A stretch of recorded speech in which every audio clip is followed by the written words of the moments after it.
High বন্ধুরা, আজকের আমি তোমাদের জন্য নিয়ে এসেছি খুব সহজ পদ্ধতিতে পাস্তা বানানো। তাই কীভাবে বানাবো চলো দেখে নিই।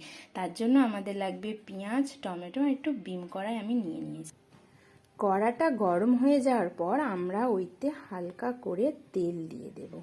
বেশি তেল দেব না, হালকা এটা অল্প করে তেল দিয়ে নেব।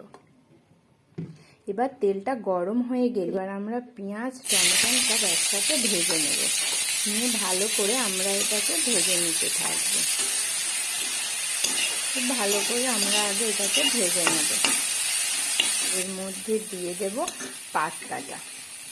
এবার এর মধ্যে আমি পাস্তা যেটা সিদ্ধ করে রেখেছি সেই পাস্তাটা আমি দিয়ে, এরপরে আমি পাস্তাতে দিয়ে দেবো সয়া সস অল্প করে, তারপর দিয়ে দেবো একটুখানি টমেটো সস, দিয়ে দেবো টমেটো সস। যেসব পাস্তা মশলা পাওয়া যায় সেই মশলাটা একটুখানি দিয়ে দেবো। দিয়ে এবার এটাকে আমরা ভালো করে নাড়িয়ে নেব, ভালো করে মিক্সড করে দেবো। এবার দিয়ে দেবো স্বাদ মতন একটুখানি লবণ। এবার এটাকে 1 মিনিটের মতন কড়াতে একটু ভালো করে নেড়ে নেব।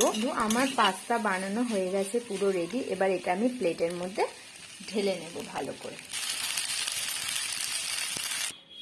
এর মধ্যে ঢেলে নিয়েছি এবং এই পাস্তাটা ট্রাই করে দেখতে পারো। এবং এইরকমই আরও সুন্দর সুন্দর রান্নার রেসিপি জানার জন্য বা দেখার জন্য আমার চ্যানেলটাকে সাবস্ক্রাইব এবং লাইক, কমেন্ট, শেয়ার করতে ভুলো না কেন। Thank you.